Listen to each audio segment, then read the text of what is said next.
الحمد لله كفى والسلام على عباده الذين اصطفى أما بعد أعوذ بالله من الشيطان الرجيم بسم الله الرحمن الرحيم قل للمؤمنين يغضوا من أبصارهم ويحفظوا فروجهم ذلك أزكى لهم إن الله خبير بما يصنعون صدق الله العظيم وقال النبي صلى الله عليه وسلم الحياء من الإيمان أو كما قال عليه السلام اللهم صل على سيدنا محمد وعلى آل سيدنا محمد وبارك وسلم.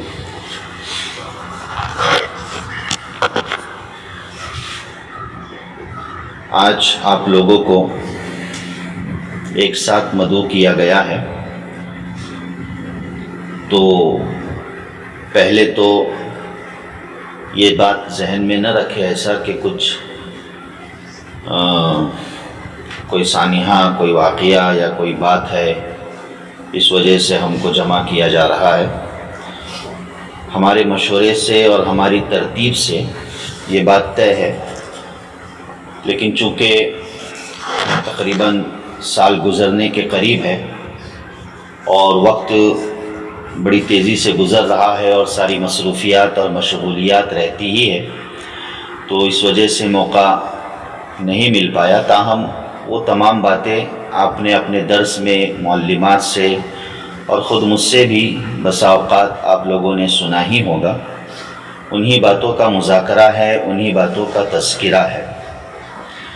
ٹھیک ہے، تو چند منٹوں کے لیے ہم آپس میں جو آیت اور جو حدیث ہم نے پڑھی ہے اس کے تحت ہم بات کرتے ہیں اور مذاکرہ کرتے ہیں. اور یہ سلسلہ ہمارے مشورے کی ترتیب سے کہ وقتاً فوقتاً بالخصوص جو بڑی طالبات ہے سال ثالث اور سال ثانی کی، ان کو جمع کر کے جو زمانے کے خاص موضوعات ہے اور اہم میں موضوع ہے جن پر بات ہونی چاہیے. ایک ہے کہ تمام طالبات میں بات کی جائے، یہ بھی ضروری ہے، لیکن چونکہ آپ لوگ پرانی طالبات ہے اور آپ کا خاص سے وقت لگا ہے، قرآن اور حدیث کو آپ لوگ پڑھ رہے ہیں، ماشاءاللہ ترجمے قرآن اور حدیث کی کتابیں پڑھ رہے ہیں، تو آپ کا زیادہ حق ہے کہ زمانے کے حالات آپ کے سامنے ہو اور اس متعلق شریعت کی کیا رہنمائی اور رہبری ہو، یہ آپ کو جاننا بہتر اور لازم اور ضروری ہے. میری آواز آ رہی ہے سب کو کہ پنکھا بند کروں؟ جی آ رہی ہے نا؟ ٹھیک. دیکھیے، اللہ تعالیٰ نے انسان کو بنایا ہے، انسان کو پیدا فرمایا ہے. اس انسانوں میں اللہ نے مردوں کو بھی رکھا اور عورتوں کو بھی رکھا ہے. مردوں کو بنانے والی ذات بھی اللہ کی ہے، عورتوں کو بنانے والی ذات بھی اللہ کی ہے. مذکر و مؤنث اللہ تعالیٰ نے بہت سی چیزوں میں اور مخلوقات میں یہ دو صنفیں اور یہ دو قسمیں اللہ نے رکھی ہے، جس کا اللہ نے قرآن کریم میں بھی تذکرہ فرمایا ہے. لیکن بحیثیت انسان، چونکہ انسان مکلف ہے اور جنات مکلف ہے، اللہ نے قرآن میں تذکرہ اس کا فرمایا ہے، تو بحیثیت انسان اللہ نے مردوں کو بھی پیدا فرمایا اور عورتوں کو بھی پیدا فرمایا. اور مرد اور عورت کے تعلق سے اللہ تعالیٰ نے علیحدہ علیحدہ احکامات بتلائے ہیں کہ مرد مرد کی حد میں رہے، عورت عورت کی حد میں رہے، اور وہ اس حد میں رہے جس حد کو اللہ نے ذکر فرمایا ہے. ظاہر ہے کہ جب ہمارا خالق اور مالک ہی اللہ ہے، بنانے والی ذات ہی اللہ کی ہے، تو اللہ بہتر جانتا ہے کہ انسانوں کے لیے کون سی حدیں ہونی چاہیے، انسانوں کے لیے کون سے اصول و ضوابط ہونے چاہیے جو اس کے لیے زیادہ تر فائدہ مند ہو. ہے کہ نہیں؟ ایک کوئی انجینئر ہوتا ہے، کوئی مشین تیار کرتا ہے، کوئی مشنری تیار کرتا ہے. آپ نے دیکھا ہوگا بہت سے پروڈکٹ جب ہم خریدتے ہیں تو اس پروڈکٹ کو خریدتے وقت وہ باکس کو جب ہم کھولتے ہیں تو اس کے اندر یوز کے پورے پوائنٹس دیے ہوئے ہوتے ہیں کہ ان چیزوں کو کیسے استعمال کیا جائے. ارے وہ ہوتا ہے کہ نہیں پورا کیٹلاگ کہ ان چیزوں کو کیسے استعمال کیا جائے، کہ بھائی ایسا استعمال کرو گے تو یہ چیزیں تمہارے لیے فائدہ مند ہوگی، اور اگر ایسے استعمال اس کے خلاف کرو گے تو ایسی صورت میں تمہارے لیے وہ چیز نقصان دہ ہوگی، ہے نا۔ اب اگر ان چیزوں کو اپنی منچاہی اور منمانی طریقے سے استعمال کیا جائے تو وہ چیز ظاہر بات ہے کہ زیادہ ٹک نہیں سکتی، بلکہ الٹا نقصان پہنچاوے گی۔ تو اسی طریقے سے جو احکم الحاکمین ہے، ہمارا خالق و مالک ہے، جو رب العالمین ہے، وہ بہتر جانتا ہے کہ تمہارے لیے کون سی نفع کی چیزیں ہیں اور تمہارے لیے کون سے نقصان کی چیزیں ہیں، اور معاشرے میں ظاہر ہے کہ کس طریقے سے معاشرہ حساس رہ سکتا ہے اور ہر ایک کی عزت و آبرو محفوظ رہ سکتی ہے، یہ اللہ سے بہتر کوئی نہیں جان سکتا، چونکہ بنانے والی ذات ہی اسی کی ہے۔ یہ بات سمجھ میں آ رہی کہ نہیں؟ جی۔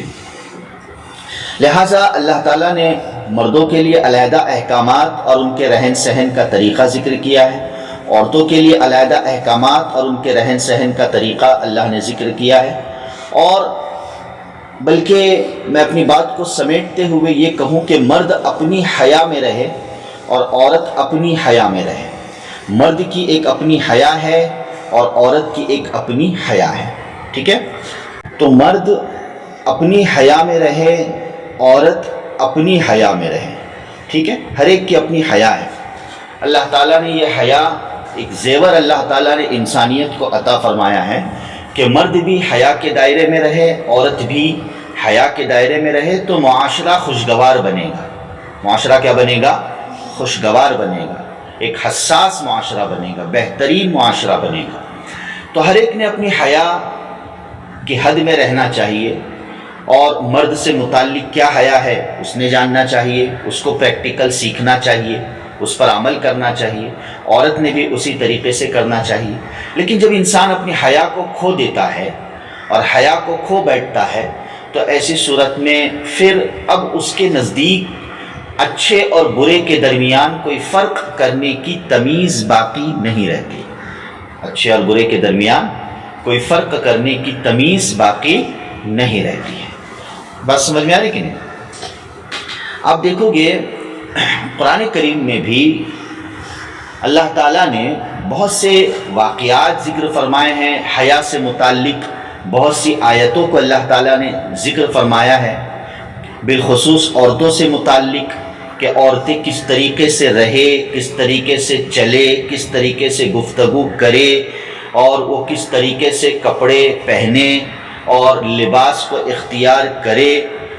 کئی جگہوں پر اللہ تعالیٰ نے قرآن کریم کی آیات جو عورتوں سے متعلق ہے، احکام النساء، عورتوں سے متعلق احکام کو مستقل قرآن کریم میں ذکر فرمایا ہے۔ مقصد کیا ہے کہ عورت ان احکام کو سیکھ کر، جان کر، پریکٹیکلی اپنی زندگی میں اتارے اور حیا کی زندگی بنائے۔ اپنی زندگی کو کیسی بنائے؟ حیا والی بنائے، با حیا اپنی زندگی کو بنائے۔ اس لیے اب دیکھو کہ قرآن کریم میں ایک واقعہ بھی ذکر کیا گیا ہے حضرت موسیٰ علیہ السلام کا۔ کون سا واقعہ ہے؟ حضرت موسیٰ علیہ السلام کا۔ موسیٰ علیہ السلام یہ وہ نبی ہے جن کا قرآن میں کثرت سے تذکرہ ہے، سب سے زیادہ حضرت موسیٰ علیہ السلام کا تذکرہ ہے قرآن کریم میں، ٹھیک ہے؟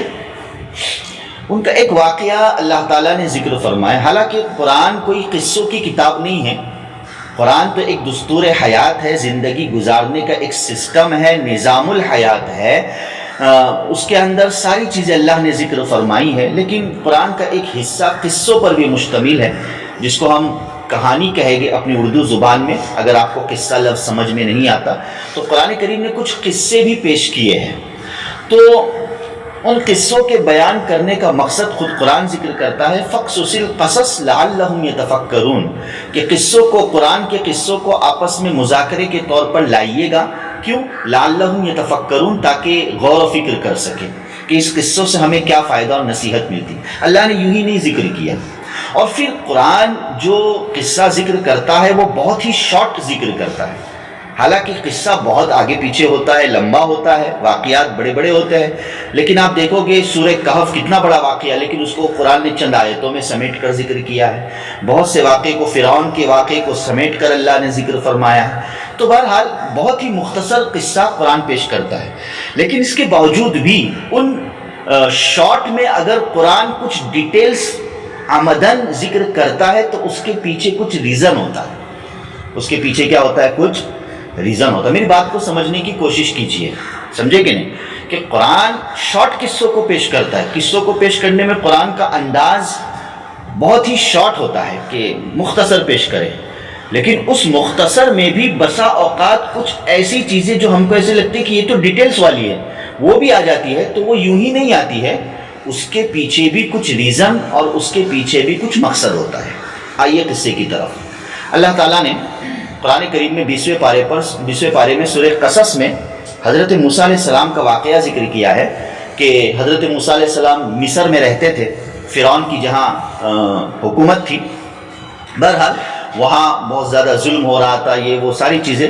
اللہ نے حکم دیا کہ بھائی ہجرت کرے، تو حضرت موسیٰ علیہ السلام نے مصر کو چھوڑا اور مصر چھوڑ کر مدین کی طرف آپ نے سفر کیا، جو مدین سمجھ لیجئے کہ سعودیہ کے بارڈر پر ہے۔ اتنا لمبا ڈسٹینس ہے کہ مصر سے سعودیہ کی طرف آپ نے گویا کہ ایک لمبا سفر کیا، اور پورا واقعہ پیش کیا گیا ہے قرآن میں کہ جب آپ مدین میں پہنچے تو مدین میں پہنچنے کے بعد چونکہ آپ بہت ہی تھکے ہارے تھے اور آپ بہت ہی بھوک کی وجہ سے آپ کو شدید تکلیف ہو رہی تھی، کمزوری تھی، تو انہوں نے ایک واقعہ وہاں پر دیکھا کہ ایک کنواں ہے، اس کنویں کے پاس کچھ عورتیں اور مرد پانی بھر رہے ہیں۔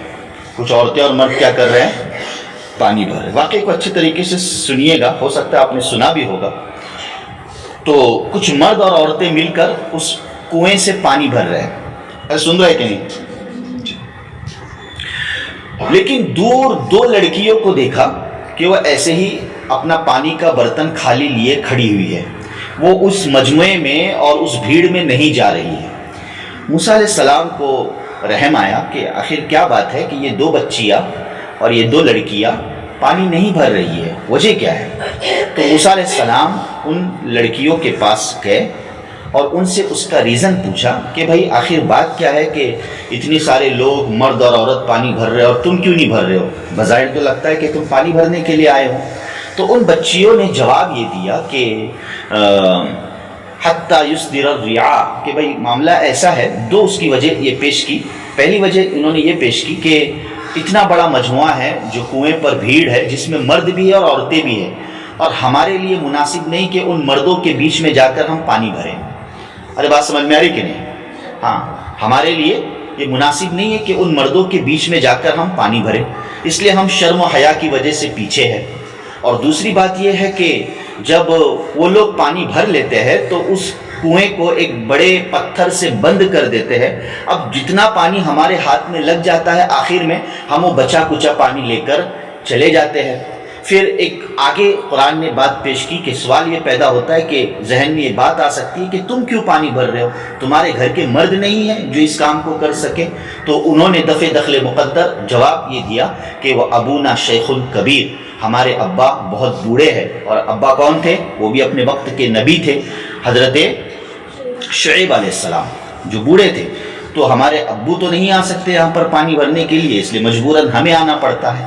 بہرحال حضرت موسیٰ علیہ السلام نے اس کنویں کا منہ جو بڑے پتھر سے بند تھا، جس پتھر کو ہلانے کے لیے 10 آدمی لگتے تھے، اللہ تعالیٰ نے حضرت موسیٰ علیہ السلام کو طاقت سے نوازا تھا، چنانچہ اس پتھر کو اکیلے تنے تنہا حضرت موسیٰ علیہ السلام نے ہٹا دیا اور ان لڑکیوں کو پانی بھرا کر دے دیا، ان کی مدد کی، ان کا تعاون کیا۔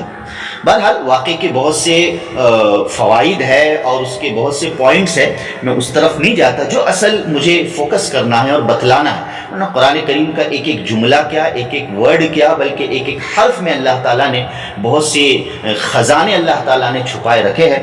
بہرحال اس کے لیے وقت درکار ہے۔ تو یہ واقعہ ہو گیا سو ہو گیا. حضرت موسیٰ علیہ السلام ثم تولی الی الظل فقال ربی انی لما انزلت الی من خیر فقیر. وہ بچیاں پانی لے کر چلی گئی. حضرت موسیٰ علیہ السلام درخت کے نیچے آرام کرنے لگے اور پھر اللہ سے دعا کی کہ اللہ اب میری تو جیسے بھی مدد کرے گا یقیناً وہ مدد میرے لیے بڑی نعمت ہوگی. چونکہ ان کو بھوک لگ رہی تھی. موسیٰ علیہ السلام کو بھوکے تھے, سفر سے تھکے آ رہے تھے. بہرحال یہ بچیاں گئی, اپنے ابو جان کو سارا واقعہ پیش کیا. فلما جاءه وقص عليه القصص, سارا واقعہ پیش کیا. والد نے کہا کہ نہیں, یہ کوئی نہ کوئی بڑی شخصیت ہے جو اس طریقے سے درد دل رکھنے والی شخصیت ہے, انہیں ضرور بلانا چاہیے, جاؤ ان کو بلا کر لاؤ. تو اس میں سے ایک بچی آئی. اب دیکھیے میرا جو کہنے کا اصل مقصد ہے, میں نے کہا کہ قرآن بہت ہی شارٹ, اگر واقعہ بھی پیش کرتا ہے تو بہت ہی شارٹ طریقہ پیش کرتا ہے. اب کوئی آئے تو آنے کا انداز کیا ہو, اس کے چلنے کا انداز کیا ہو, یہ ناٹ امپورٹنٹ. کوئی امپورٹنٹ بات ہے بھائی بظاہر؟ ارے بھائی واقعے میں پیش کرنے میں کوئی امپورٹنٹ بات ہے نہیں. کہہ سکتے کہ بھائی وہ لڑکی آئی اور اس نے کہا کہ ابو جان بلا رہے, لیکن قرآن نے اس لڑکی کے چلنے کے انداز کو ذکر کیا ہے. ارے سمجھے کہ نہیں؟ قرآن نے کیا کیا ہے, اس لڑکی کے, حضرت شعیب علیہ السلام کی بیٹی کے چلنے کے انداز کا تذکرہ کیا ہے. حالانکہ بظاہر واقعہ پیش کرنے میں لوگ اس طرح سے چیز پیش نہیں کرتے کہ بھئی کوئی آئے چلے, کس طرح سے چلے, چلنے کی ضرورت ہی نہیں. آئے اور کہا کہ ابو نے بلایا ہے میرے ابا جان نے.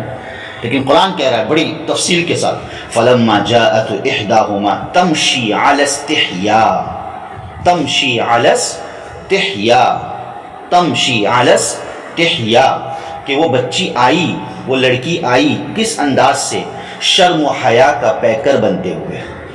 ترجمہ میں کر رہا ہوں, شرم و حیا کا. ارے بولیے, ارے بھائی آپ لوگ ہے کہ نہیں پردے کے پیچھے, مجھے پتہ بھی چلنا چاہیے نا, کم سے کم جی تو بولیے, ہے نا جی. سکینہ نہیں ہے نا ادھر؟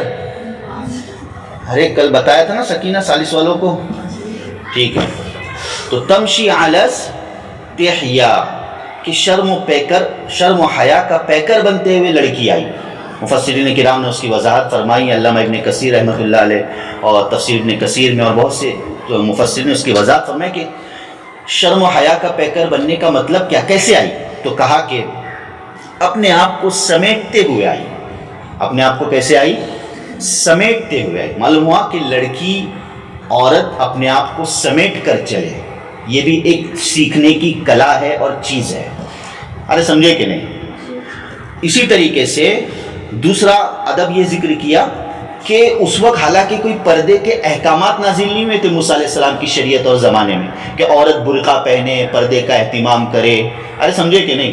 لیکن پردہ نہیں تھا اس وقت برقع نہیں تھا, لیکن اس وقت حیا تھی. حیا یہ اسلام کا پہلے دن کا ہی سبق ہے. ارے سمجھے کہ نہیں سمجھے؟ پردہ, برقع, شریعت میں کیا حکم ہے, احکام ہے, وہ تو ڈیفرنس ہے ہر شریعت میں, سمجھے کہ نہیں؟ تو اس وقت موسیٰ علیہ السلام کی شریعت میں ایسا کوئی مستقل عورت کے لیے پردے کا حکم نہیں تھا, مستقل برقعے کا حکم نہیں تھا. ہاں لیکن حیا اور پاک دامنی کا حکم ضرور تھا, اور یہ اسلام کا پہلے ہی دن کا سبق ہے, حیا اور پاک دامنی. بات سمجھ میں آ رہی ہے؟ تو اپنے آپ کو سمیٹتے ہوئے آئی اور اپنے چہرے کو ڈھانک کر آئی. سبحان اللہ. مفسرین کرام نے ذکر فرمایا مستند حدیث کے روشنی میں کہ اپنے چہرے پر آستین کو رکھا یا کپڑے کو رکھ کر اپنے چہرے کو ڈھانک کر آئی. چہرے کو کیا کرتے ہوئے آئی؟ ارے بولیے.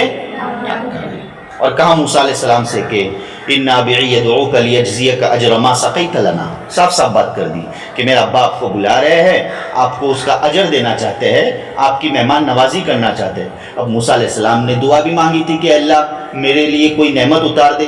اب چونکہ مہمان نوازی کی بات ہے, بھوک بھی لگی تھی, کہا کہ ضرور میں تمہاری دعوت کو قبول کرتا ہوں. موسیٰ علیہ السلام چلے گئے. بہرحال اب چلنے میں ایک طرف نبی ہے, وقت کا نبی صاحب شریعت موسیٰ علیہ السلام, اور دوسری طرف ایک اجنبیہ عورت جو اس وقت تک ان کے نکاح میں نہیں آئی تھی, بعد میں ان کی شریک حیات بن گئی. ارے سمجھے کہ نہیں؟ بعد میں وہی عورت حضرت موسیٰ علیہ السلام کی کیا بن گئی؟ بیوی بن گئی, وائف بن گئی, لیکن اس وقت اجنبیہ تھی. موسیٰ علیہ السلام نے کہا, سبحان اللہ, موسیٰ علیہ السلام نے کہا کہ تم میرے آگے مت چلو بلکہ تم میرے پیچھے چلو. ارے کیا کہا؟ پیچھے چلو. حالانکہ موسیٰ علیہ السلام راستہ جانتے نہیں کہ شعیب علیہ السلام کا گھر کدھر ہے. راستہ بتانے والا عامتاً کہاں ہوتا ہے؟ آگے ہوتا ہے. لیکن عورت تھی، موسیٰ علیہ السلام نے حیا اور پاک دامنی کا نبی کی ہر ادا درس ہوتی ہے، عبرت ہوتی ہے، نصیحت ہوتی ہے، تو کہا کہ تم میرے پیچھے چلو. بات سمجھ میں آ رہی؟ اور جہاں بھی مڑنا ہو، جہاں بھی ٹرن آئے تو تم پتھر سے اشارہ کر دینا، پتھر پھینک دینا، میں سمجھ جاؤں گا اس طرف مڑنا ہے. اللہ اکبر کبیرہ. ارے وہ ہے کہ نہیں؟ اپنے آگے اس لڑکی کو چلانا گوارا نہیں کیا. کیوں؟ اس لیے کہ یہ شرم و حیا کے خلاف ہے کہ کوئی لڑکی، کوئی عورت مرد کے آگے چلے اور مرد اس کے پیچھے رہے. بات سمجھ میں آ رہی کہ نہیں؟ تو کہا کہ جب چلو تو اس طرح سے پتھر مار کے داہنی اور بائنی، رائٹ اینڈ لیفٹ کا اشارہ کر دینا، میں سمجھ جاؤں گا. بہرحال جو واقعہ آگے ہوا سو ہوا. حضرت شعیب علیہ السلام کی موسیٰ علیہ السلام سے گفتگو ہوئی، وہ ساری چیزیں اپنی جگہ پر. واقعے کا خلاصہ کیا نکلا؟ میں نے باوجود آپ کو ڈبل واپس یہ کہہ رہا ہوں کہ قرآن شارٹ میں بھی یہاں پر تفصیل پیش کر رہا ہے کہ بھئی آنے کا انداز، چلنے کا انداز، دونوں کے جانے کا انداز. مقصد کیا ہے کہ بھئی حیا، شرم، پاک دامنی، اپنی حدیں ہر ایک نے یاد رکھے. اللہ تعالیٰ ایسے معاشرے کو بالکل پرامن بناتا ہے اور ایسے معاشرے کی اللہ پاک عزت و ناموس کی حفاظت فرماتا ہے. بات سمجھ میں آئی؟ ارے سمجھے کہ نہیں سمجھے؟ اسی لیے 18ویں پارے میں سورہ نور میں اللہ پاک نے مردوں کو اور عورتوں کو دونوں کو الگ الگ حکم دیا. حالانکہ قرآن کا انداز اس طرح عامتاً نہیں ہوتا ہے. قرآن صرف یا ایھا الذین آمنو کہہ دیتا ہے، جس آمنو کے اندر مومن اور مومنہ دونوں داخل ہوتی ہے، مرد بھی داخل ہوتا ہے، عورت بھی داخل ہوتی ہے. الگ الگ سیپریٹ حکم قرآن نہیں دیتا ہے مردوں اور عورتوں کو. لیکن قرآن میں چند جگہ، بہت ہی کم جگہ ایسی ہے جس میں قرآن نے مردوں کو الگ حکم دیا ہے اور وہی بالکل سیم ٹو سیم حکم عورتوں کو دیا ہے. حالانکہ یہ تفصیل ہو گئی. اللہ ایک کہہ دیتے یا ایھا الذین آمنو کافی ہوتا تھا، لیکن الگ سے مردوں کو ذکر کر رہے، الگ سے عورتوں کو ذکر کر رہے. اس کے پیچھے ریزن ہے، مقصد ہے، چونکہ وہ اللہ کا آرڈر بہت ہی اہم ہے، وہ اللہ کا حکم بہت ہی کیا ہے؟ اہم ہے، بہت ہی ضروری ہے کہ اس پر مردوں کو بھی عمل کرنا چاہیے اور اس پر عورتوں کو بھی کیا کرنا چاہیے بھائی؟ عمل کرنا چاہیے. تو قرآن کہتا ہے، دیکھیے انداز قرآن کریم کا، قل للمؤمنین، اے نبی صلی اللہ علیہ وسلم ایمان والے مردوں سے پہلے کہیے، یغضوا من ابصارہم، اپنی نگاہوں کو کیا کرے؟ نیچے رکھے. اللہ اکبر. یغضوا من ابصارہم، اپنی نگاہوں کو نیچے رکھے. ویحفظوا فروجہم، اور اپنے حیا، شرموں کی حفاظت کرے، اپنے شرمگاہوں کی حفاظت کرے. پہلے تو نظر کے تعلق سے حکم دیا اور بعد میں پھر شرمگاہ اور شرم و حیا کا تذکرہ فرمایا. بات ختم ہو گئی. مرد کے ساتھ عورت بھی داخل ہو سکتی تھی، لیکن اللہ نے عورتوں کو الگ سے اسی آیت کے آگے اللہ نے فوراً ذکر فرمایا، وَقُلْ لِلْمُؤْمِنَاتِ، اے نبی صلی اللہ علیہ وسلم جیسے آپ نے مردوں کو حکم سنایا ہے آپ عورتوں کو بھی حکم سنائیے. کون سا حکم ہے اللہ؟ یہی حکم جو بالکل سیم ٹو سیم مردوں کا ہے کہ وَقُلْ لِلْمُؤْمِنَاتِ يَغْضُضْنَ مِنْ أَبْصَارِهِنَّ، کہ اے نبی صلی اللہ علیہ وسلم مومن عورتوں کو کہیے کیا؟ يَغْضُضْنَ مِنْ أَبْصَارِهِنَّ، کہ وہ بھی اپنی نگاہوں کی کیا کرے؟ حفاظت کرے.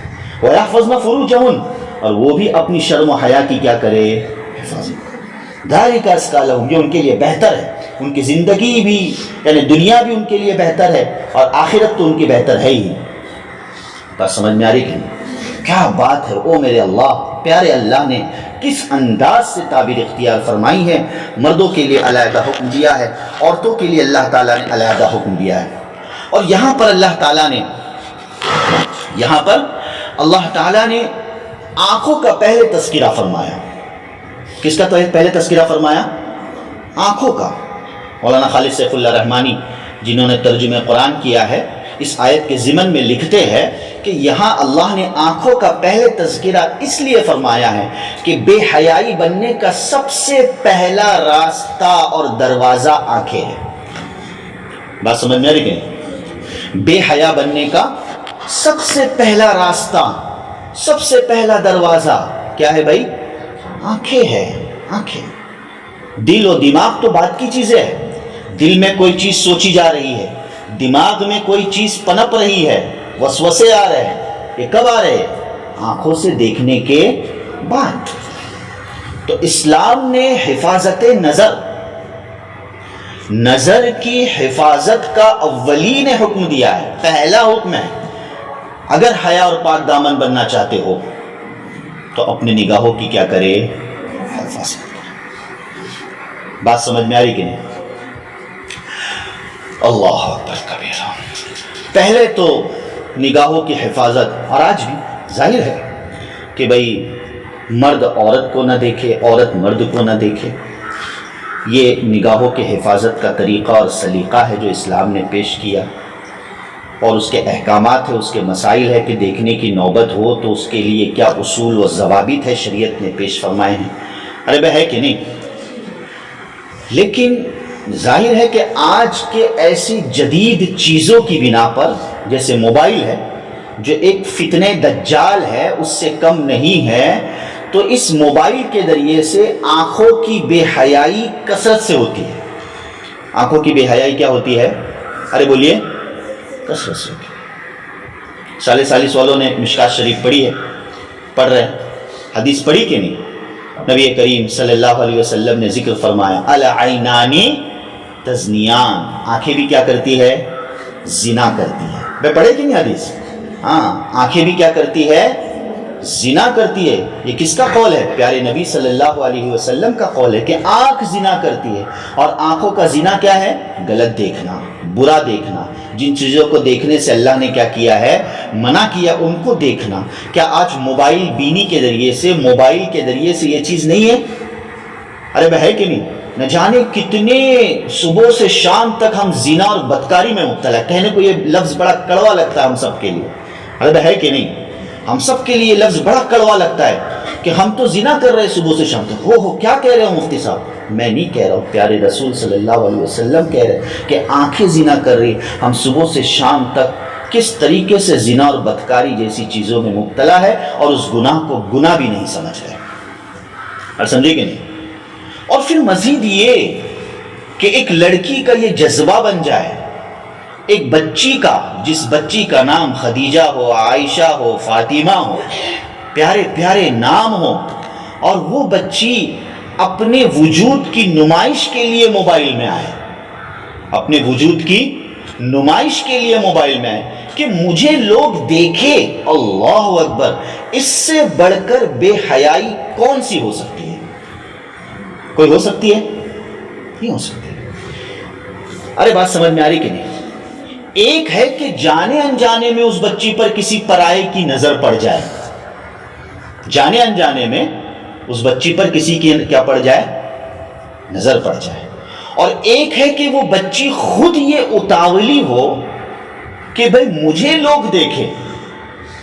تو اس بے حیائی کو کون سی ڈگری دی جائے گی اور کون سا درجہ دیا جائے گا اس بے حیائی کو؟ کتنی عار اور شرم کی بات ہے۔ ارے بھائی ہے کہ نہیں ہے؟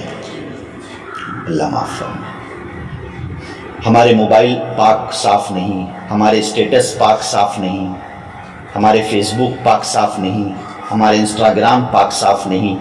ان ساری چیزوں کو اگر نمائش کے لیے استعمال کیا جائے، بے حیائی کے راستوں کے لیے استعمال کیا جائے، اللہ تعالیٰ کل قیامت کے دن پکڑ نہیں کرے گی؟ ارے کرے گی کہ نہیں؟ ایک طرف قرآن نے ان بچیوں کے لیے اور ان مومنہ عورت کے لیے اور مردوں کے لیے بھی، لیکن بالخصوص عورتوں کے لیے جو واقعہ پیش کیا ہے، کیوں ضرورت تھی قرآن کو، اللہ کو اتنی تفصیل پیش کرنے کی کہ موسیٰ علیہ السلام کے سامنے وہ عورت کیسے آئی؟ فَلَمَّا جَاءَتْ إِحْدَاهُمَا تَمْشِي عَلَى اسْتِحْيَاءٍ۔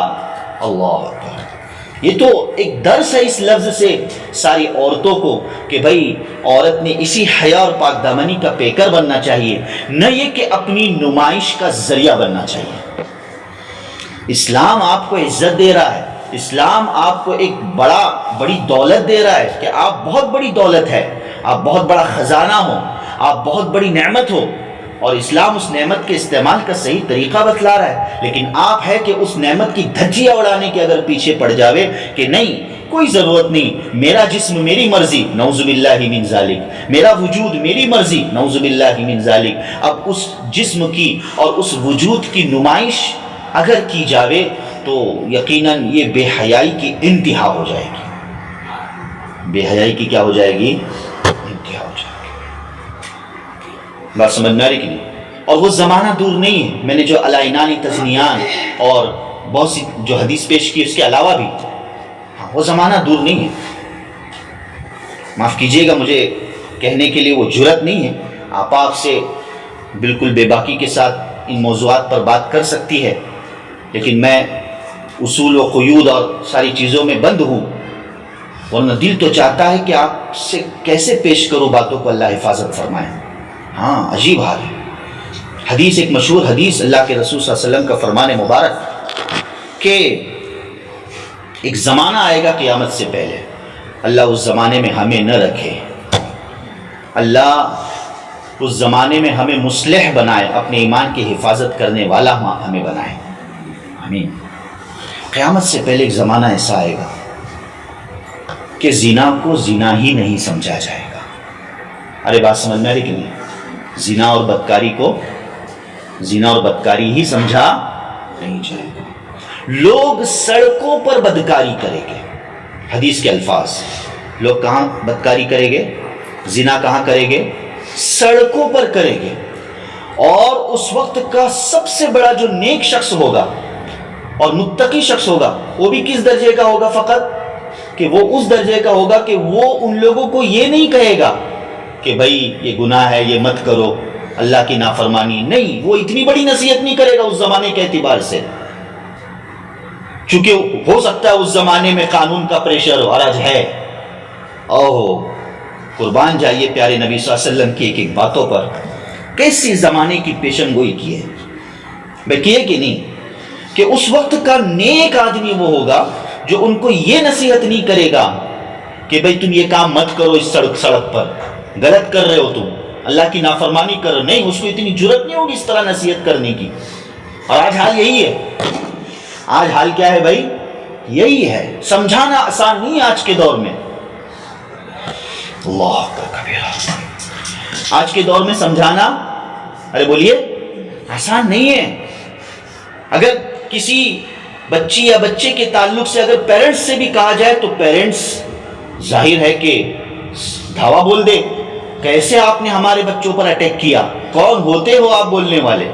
شاید انہی چیزوں کی بنا پر اللہ کے رسول صلی اللہ علیہ وسلم نے فرمایا کہ اس زمانے کا نیک آدمی وہ ہوگا جس کو اتنی بھی جرأت نہیں ہوگی کہ وہ اس گناہ کو گناہ کہہ کر ان کو خاموش کرائے، روکے، ہاں، بلکہ اتنا کہے گا فقط کہ بھائی یہ کام اس طرح سڑک پہ مت کرو، اگر کرنا ہی ہے تو کسی دیوار کی اوڑ میں، کسی مکان کی آڑ میں جا کے کرو، سڑک پر مت کرو۔ اللہ اکبر، کیا زمانہ ہوگا وہ، ارے بھائی ہے کہ نہیں؟ ہاں، عجیب زمانہ ہوگا، اللہ ہم سب کی حفاظت فرمائے۔ آج جو زمانہ ہے، ہو رہا ہے، ہم سب اس کے مشاہد ہیں، ہم سب اس کی کیا ہے؟ چند روز پہلے ہماری طالبات ہے، اسٹوڈنٹ ہے، علاقے کی بات کرنا کوئی حرج نہیں ہے، تاکہ ہمیں نصیحت ہو، تمثیل ہو، عبرت ہو، اللہ حفاظت فرمائے، اور آپ لوگ بھی اس کے مشاہد ہیں، آپ خود بھی جانتے ہیں۔ میں ایک جگہ سے آ رہا تھا، بالکل لبے سڑک، جو راستہ ہے چلنے کا، ایسا بھی نہیں کہ کوئی ایسا سنسان راستہ ہے، چلنے کا راستہ، گاڑیوں کے آنے جانے کا راستہ، ایک برقعے والی بچی، بلا مبالغہ برقعے والی بچی، اور ایک دوسرا اس کے ساتھ ایک بچہ، اب پتہ نہیں، مجھے یہ نہیں پتا کہ وہ بچہ مسلم تھا یا غیر مسلم تھا، ابھی میں چند دنوں پہلے کی بات کر رہا ہوں، تازہ مسلم بچہ تھا یا غیر مسلم بچہ تھا، بچی تو مسلمان تھی، برقع پہنی تھی، باقاعدہ بیٹھ کر اللہ معاف فرمائے دونوں کا مطلب چہرہ بالکل قریب، کیا ہوتا ہے آپ جانتے اچھے طریقے سے، کوئی شرم و حیا نہیں کہ میرے سامنے سے کون آ رہا ہے اور ہمارے سامنے سے کون جا رہا ہے۔ مجھے فوراً، میں آگے گیا، بائک کو رکایا، میں بالکل پسینہ تر ہو گیا کہ میں کروں کیا اس سچویشن میں۔ آیا میں ڈائریکٹ، چونکہ ہر ایک کی ہمت نہیں ہوتی ہے اور ہر ایک اس فیلڈ کا نہیں ہوتا ہے، میں کہا کہ ڈائریکٹ جا کے میں ان سے کہوں کہ کیا کر رہے ہو یا کسی کو بلاؤ، میں کچھ سمجھ نہیں پایا اس موقع پر۔ رات کا وقت نہیں، دن کا وقت تھا۔ ارے بات سمجھ میں آ رہی کہ نہیں؟ دن کا وقت۔ مجھے یہ حدیث فوراً ذہن میں آ گئی کہ ایک زمانہ ایسا آئے گا لوگ سڑکوں پر یہ کام کریں گے اور ان کو روکنے والا کوئی نہیں ہوگا۔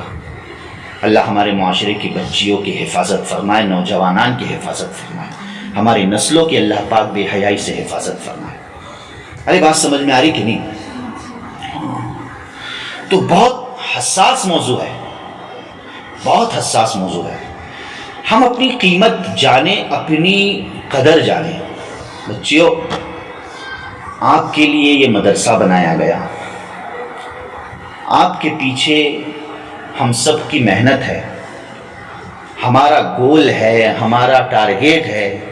ہم سوتے ہیں تب بھی مدرسہ، بلا مبالغہ ہم کہتے ہیں، ہم یہ کوشش میں لگے ہیں کہ کیسے ہماری ان بچیوں کے اندر وجود میں حیا اور پاک دامنی آ جائے، ان کے گھرانوں میں، ان کی نسلوں میں، اس لیے کہ عورت اپنے آپ کو بچا لے پورا معاشرہ سنور سکتا ہے۔ یقیناً اللہ نے وہ طاقت عورت میں رکھی ہے۔ ہم آپ کے لیے جو کچھ کمی مدرسے میں ہو رہی ہے اس کو پورا کرنے کے لیے ہم در در جاتے ہیں۔ جگہ زمین کے سلسلے میں ہم نے اپنی ذات کے لیے لوگوں کے سامنے کبھی ہاتھ نہیں پھیلایا۔ اللہ کبھی نہ بنا اس طرح ہمیں، اے اللہ ہمیں بس تیرا ہی محتاج تو بنا۔ لیکن مدرسے کی خاطر مدرسہ آباد رہے، بچیوں کو کوئی تکلیف نہ ہو، اچھے سے اچھی جگہ پر وہ پڑھ سکے، آپ کے لیے ہم نے امیروں کے دروازے کھٹکھٹائے ہیں، ان کی منت سماجتیں کی ہے، کن کی دعائیں بھی لی، اچھی باتیں بھی سنی ہیں، اور کن کی کڑوی کسیلی بھی سنی، اور آگے بھی سنیں گے انشاءاللہ۔ مقصد ہماری نیت صاف ہے۔ لیکن جب ہم کسی بچے کے تعلق سے ہمارے مدرسے کے سنتے ہیں کہ بھئی فلانی بچی اس انداز سے رہتی ہے گھر میں، ماحول میں، معاشرے میں، اور پھر اس کی شادیاں اس انداز سے ہو، میں شادی کو خالی فوکس نہیں کر رہا ہوں، اس کی پوری لائف سٹائل، اس بچی کی لائف سٹائل جو بالکل حیا اور پاک دامنی کے ساتھ رہتی ہے اور بہت ماشاءاللہ با اخلاق ہے، کوئی اگر تعریف کرتا ہے، یقین جانیے جیسے کوئی کسی نے ہم کو 1 کروڑ کی 1 لاکھ کی لاٹری دے دی ہو ہاتھ میں، اتنی خوشی ہوتی ہے، اس سے زیادہ۔ ارے سمجھے کہ نہیں؟ اتنی خوشی ہوتی ہے۔ لیکن جب ہمیں یہ پتہ چلتا ہے ہمارے مدرسے کی بچی جس نے اللہ رسول کو پڑھا ہے، سنا ہے، جانا ہے، سمجھا ہے، حیا پاک دامنی کے درس کو روزانہ سنا ہے، اب وہی بچیاں اگر اپنے کیریکٹر کو نہیں سنبھال پا رہی ہے، خدا نخواستہ وہی بچیاں اگر اسی طرح اس موبائل میں اور دیگر چیزوں سے نمائش کا ذریعہ بن جاوے، یقین جانیے بہت تکلیف ہوتی ہے، بہت تکلیف ہوتی ہے۔ پھر پل بھر کے لیے ذہن میں یہ وسوسے آ جاتے ہیں کہ کیا فائدہ یہ مدرسہ چلانے کا، کیا ضرورت ہے اتنی ایکٹیویٹیز میں اپنے آپ کو ڈالنے کا، چھوڑو یہ سب، چلے جاؤ اپنی ویزا نکالو، جاؤ فورن میں کماؤ، دھندے، اپنی لائف کو یہ کرو، چھوڑ دو ساری چیزیں اپنے جگہ پر۔ مطلب کیا ان چیزوں کا؟ یہ شیطان وسوسہ، ہم بھی انسان ہیں بھائی، شیطان وسوسہ دل میں ڈالتا ہے، اللہ حفاظت فرمائے سے وسوسے سے۔ تو بڑا عجیب ہوتا ہے کہ جس طالبہ نے اللہ رسول کا رنگ و روپ لیا ہے، مدرسے کا رنگ و روپ لیا ہے، اور ظاہر ہے کہ قرآن اور حدیث کو پڑھا ہے، اور شرم و حیا اور پاک دامنی کو سمجھا ہے، اور وہی بچیاں اگر ان بچیوں کا موبائل چیک کیا جائے، ان بچیوں کا اسٹیٹس دیکھا جائے، ہو اللہ کی پناہ، ان بچیوں کا کیا دیکھا جائے؟ اسٹیٹس دیکھا جائے، اللہ کی پناہ۔ واضح رہے، میں کسی اسٹیٹس کے دیکھنے کا قائل نہیں ہوا، دیکھتے نہیں رہتا ہوں، الحمدللہ مجھے ضرورت بھی نہیں ہے، اور میری وہ طبیعت بھی نہیں ہے، مزاج بھی نہیں ہے۔ لیکن قرائن اور شواہد سے یہ بات جب معلوم پڑتی ہے کہ مدرسے کی بچیوں کا اسٹیٹس جس کے اندر یہ نمائش ہو، تو دل بڑا ٹوٹ جاتا ہے۔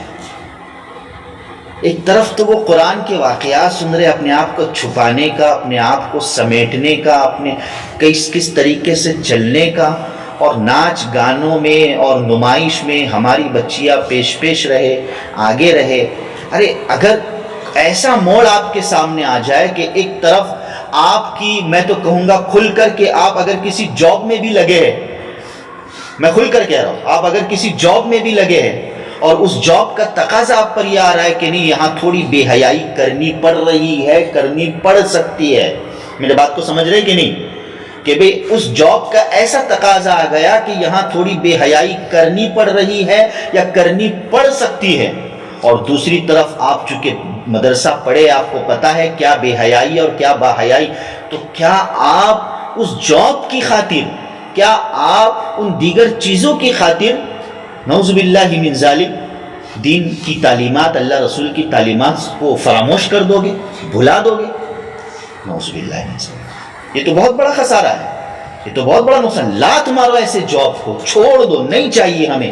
جس جاب میں یا جس طریقے میں اللہ رسول کی بغاوت کرنی پڑ رہی ہے، ان کی مخالفت کرنی پڑ رہی ہے، ان کی ناراضگی مول لینی پڑ رہی ہے، نہیں ضرورت ہے ہمیں ایسی چیزوں کی. ہم نے تو سودا ایمان کا اللہ کے ساتھ کر لیا ہے، اپنی جان و مال کا اللہ کے ساتھ کر لیا ہے. ان اللہ اشتری من المؤمنین انفسهم واموالهم بان لهم الجنہ. یہ ہماری بچیوں کا جذبہ ہونا چاہیے. بات سمجھ میں آ رہی ہے جی؟ تو خدا را اپنے آپ کو، ہم سب کو، کہنے والا بھی محتاج ہے، سننے والے بھی محتاج ہیں، ہم سب اپنے ظاہر کو بھی پاک کرے، اپنے باطن کو بھی کیا کرے، پاک کرے انشاءاللہ. کریں گے؟ مدرسے کی بچی، آپ ماشاءاللہ بھی تو آپ لوگ پڑھ رہے ہیں، ثانی میں ہیں، ثالث میں ہیں، ہے نا؟ تو اپنی لائف سٹائل کو تبدیل کر دیجئے، اپنی زندگی کے طریقے کو کیا کر دیجئے، تبدیل کر دیجئے. بہت سی بچیاں آج بھی ماشاءاللہ، آپ میں سے بھی کئی بچیاں ایسی ہوگی اور ہے، اور ہم حسن ظن رکھتے ہیں کہ آپ سب کے سب ہیں، جو ماشاءاللہ اپنے شرم و حیا اور اپنے مزاج پر ماشاءاللہ قائم ہے. ہاں، وہ اس طریقے سے نمائش نہیں کریں گے. اپنے اسٹیٹس کو پاک اور صاف، اپنے فیس بک کو پاک و صاف، اپنے انسٹاگرام کو پاک و صاف رکھنے کی کوشش کریں گے. اگر ان چیزوں کا استعمال کرنا ہی ہے تو اچھے کاموں کے لیے کریں گے، ورنہ کوئی ضرورت نہیں ان چیزوں کے استعمال کرنے. کوئی مرتا تھوڑی ہے قبر میں اللہ کا منکر نکیر کیا چوتھا سوال کرے گی کہ فیس بک تھا یا نہیں تھا، انسٹاگرام میں تھے یا نہیں تھے. ایسا کوئی سوال اگر آپ کے پاس کوئی ایسی دین کی بات آئی ہو تو بتا دو مجھے. ایسا کچھ ہے کیا؟ قبر میں سوال ہونے والا ہے فیس بک تھا یا نہیں تھا، جواب بھی نہیں دیتے. تو اچھائی کے کاموں میں کر رہے، اچھی بات ہے، ورنہ ہٹ جائے، چھوڑ دیں ان چیزوں کو. آپ اس بات کو عام کریں، آپ سے متعلق آپ کی جو سہیلیاں ہیں، آپ کے کانٹیکٹ میں ہیں، ان کی کاؤنسلنگ کرنے کی کوشش کریں کہ وہ زندگی کیا عورت کی، جس زندگی پر پرائے کی، جس وجود پر پرائے کی نظر پڑے. اللہ اکبر کبیرہ. گزشتہ آپا نے آپ ہی کے سامنے جو ایک پروگرام ہوا تھا زینب آپا کا، سنے تھے کہ نہیں؟ اس میں ایک واقعہ حضرت فاطمہ رضی اللہ تعالیٰ عنہ کا پیش کیا تھا. کتنی بڑی بات ہے، میں نے خود سنا واقعہ، بہے کہ نہیں؟ حضرت فاطمہ رضی اللہ تعالیٰ عنہ، آپ سے بڑھ کر شرم و حیا والی عورت کون ہو سکتی ہے؟ کون ہو سکتی ہے؟ حضرت فاطمہ کو اپنا آئیڈیل بنائے، حضرت عائشہ کو اپنا آئیڈیل بنائے، حضرت خدیجہ کو اپنا آئیڈیل بنائے. یہ ناپاک عورتوں کو آئیڈیل بنانے کا کیا مطلب؟ کوئی مطلب نہیں. بات سمجھ میں آ رہی؟ تو آج کے ہماری اس بات کا خلاصہ یہ ہے، اسے کوئی تقریر نہ سمجھیے گا بلکہ ایک مذاکرہ، ڈسکس سمجھیے گا کہ ہم نے سیکھا اور جانا کہ قرآن عورت کو تحفظیت عطا کرتا ہے کہ عورت کی حفاظت ہو، اور عورت کی حفاظت حیا ہی میں ہے. بے حیائی میں عورت کی حفاظت نہیں ہو سکتی. ارے بے حیائی میں عورت کی حفاظت نہیں ہو سکتی. ہاں، تو اپنی حفاظت آپ کریں، اپنے موبائل کو پاک اور صاف رکھیں، موبائل کا کم سے کم استعمال کریں، ضرورت سے زیادہ بھی استعمال نہ کریں. ہاں، بقدر ضرورت شریعت کی حد میں رہتے ہوئے موبائل کا استعمال کریں. فوٹو کھینچنا، نکالنا، نمائش کرنا، یہاں وہاں بھیجنا، بھائی دنیا کی ابھی سوچنے کی بات ہے. ایک مرد نے دیکھا وہ گناہ ہے. چلو سن لو، ارے بھائی کہ نہیں، اگر کسی عورت نے اپنے آپ کو کسی ایک مرد کو دکھانے کا وہ عورت سبب اور ذریعہ بن گئی، سنتے ہیں کہ نہیں؟ حدیث آپ نے پڑھی ہے غالباً کہ کوئی عورت، وہ حدیث سے میں آپ کو ایک تائید کرتا ہوں اور بات ختم کرتا ہوں،